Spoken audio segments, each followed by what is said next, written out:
I mean, we found just with a basic search of the Social Security database that there were 20 million dead people marked as alive. But were they getting money? Some of them are getting money. What percentage of them? It isn't clear. We're actually trying to run this through. I was trying to get an answer right before the show.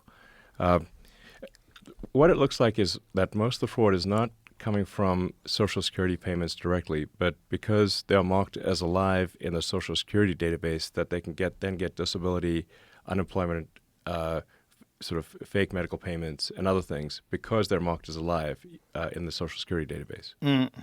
So it looks like it's a bank. The fraud is a bank shot essentially. They bank shot into Social Security.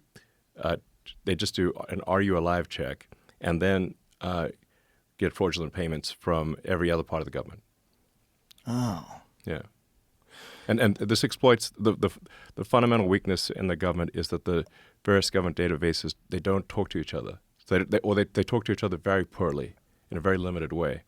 So the way that the system gets exploited is by taking advantage of the poor communication between the various databases in the government.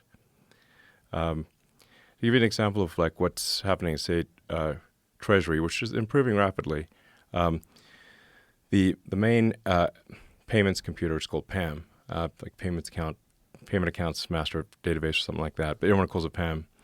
That's responsible for almost $5 trillion of payments a year, roughly $1 billion an hour. And when we came there, we're looking at the PAM, and it's like the payments have no. You could put a payment through with no payment categorization code, and no description on the payment, like basically untraceable blank checks. This is the kind of thing that if it was done as a public company, the company would be immediately delisted, and the executive team would be thrown in prison. But this is just normal at the government.